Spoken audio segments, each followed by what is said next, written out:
Welcome back to my channel guys. এখন চলে এসেছি আমাদের ভাটায়। তো আমি দেখাবো আমাদের ভাটাটা এখন বন্ধ হয়ে গিয়েছে। সিজন বর্ষাকাল চলে আসলে ভাটা বন্ধ হয়ে যায়, তো ভাটা বন্ধ হয়ে গিয়েছে। আমি আপনাদের ভাটায় নিয়ে গিয়ে দেখাবো। তো ভিডিওটা শুরু থেকে শেষ পর্যন্ত দেখবেন বিনা স্কিপে। এইখানে সম্ভবত বন্ধুরা ইট তৈরি করা হয়, কাঁচা ইট। এইখানে কাঁচা ইট তৈরি করা হয়। যে দেখতে পাচ্ছ এই যে দেখতে পাচ্ছ ইট আছে, এই যে কাঁচা ইট, এইখানে পাতাই করা হয় এই ইট এইখানে। তো এটা হচ্ছে ভাটার অফিস।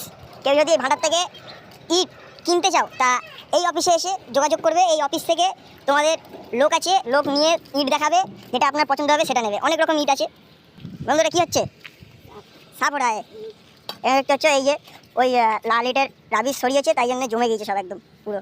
এই যে বন্ধু পয়সা করে দেখি, বন্ধু এখন শাবল দিয়ে পয়সা করছে। এটা এমনি জল ফল দিয়ে উঠবে না বন্ধু, পুরো পুরো শক্ত হয়ে গেছে। রাবিশটা না এত শক্ত যে আগেকার লোক এই রাবিশ আর চুন দিয়ে ছাদ ঢালাই করতো, হেভি শক্ত এই রাবিশ। আর এই যে কয়লা দিয়ে ভাটা জ্বালানো হয়, ভাটা জ্বালানোর পরে কয়লা ধোয়ায়, সব প্রসেসিং আমি আপনাদের দেখাচ্ছি। এইখানে দেখো এই বড় এই চাং কয়লা, এই কয়লাকে এখানে ডাস্ট করা হয়। এই যে মেশিন, এইখানে দেখতে পাচ্ছ কয়লাকে ডাস্ট করা হয়, পুরো ডাস্ট কয়লাটাকে পুরো ডাস্ট। এই যে এই মেশিনটা দিয়ে পুরো কয়লাটাকে ডাস্ট করা হয়। এই যে কয়লা, এখান থেকে কয়লা ধোয়া হয় আর ডাস্ট কয়লাটা এদিক থেকে বাড়ায়।